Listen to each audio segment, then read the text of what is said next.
दुनिया में पावर यानी शक्ति असल में काम कैसे करती है, कभी सोचा है इस बारे में?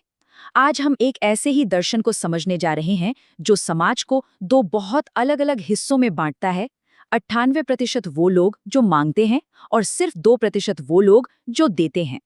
ये अवध ओझा का शक्ति, समाज और सफलता पर एक बिल्कुल ही अलग नजरिया है। तो इस फिलॉसफी का जो कोर आइडिया है ना, वो थोड़ा चौंकाने वाला है। इसके मुताबिक हमारा समाज 3 ग्रुप्स में बटा हुआ है। एक बहुत बड़ी आबादी मतलब 90% लोग भिखारी की कैटेगरी में आते हैं। फिर 8% हैं जिन्हें भगोड़े कहा गया है, और आखिर में सिर्फ 2% लोग हैं जो दाता की श्रेणी में आते हैं। ये बंटवारा थोड़ा कठोर लग सकता है, लेकिन आज की हमारी पूरी चर्चा इसी पर आधारित हो। अच्छा, इस पूरे आइडिया को ठीक से समझने के लिए हम इसे एक-एक करके देखेंगे। सबसे पहले हम इस 98/2 विभाजन की बात करेंगे।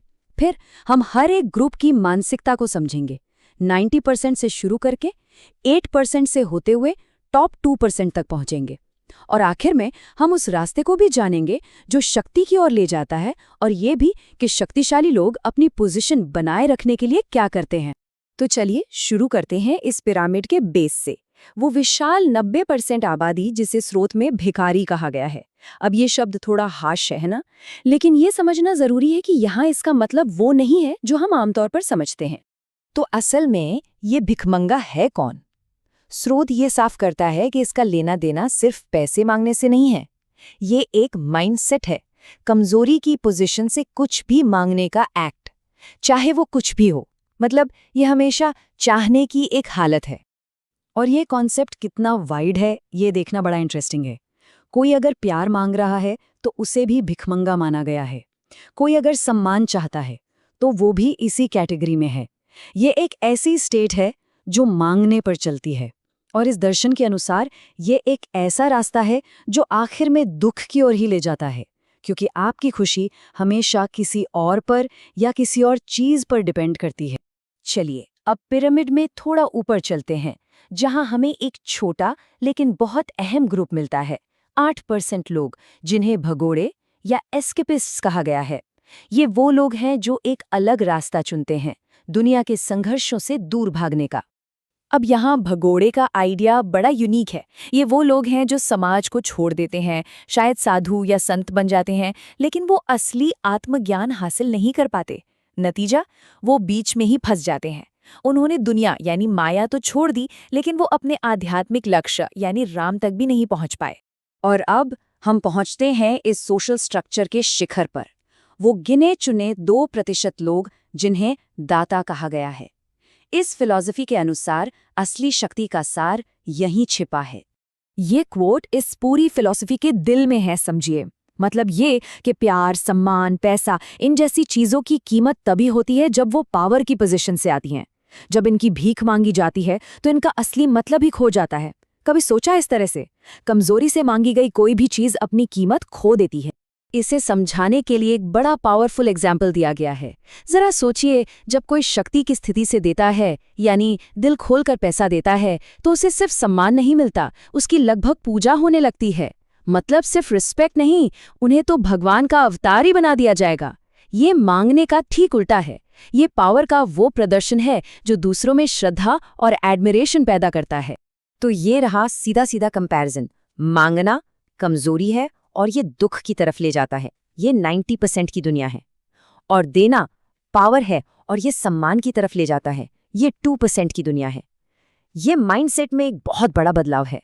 तो फिर सबसे बड़ा सवाल ये है, कोई ये बदलाव लाए कैसे? कोई 90% की कैटेगरी से निकलकर उस इलीट 2% में कैसे शामिल हो सकता है? इसके लिए एक बहुत ही स्पेसिफिक रास्ता बताया गया है। इसका जवाब सिर्फ एक शब्द में है, तपस्या, यानी कठोर, बिना रुके आत्म अनुशासन। स्रोत जोर देकर कहता है कि इसमें कोई मोलभाव नहीं हो सकता, ये एक शर्त है।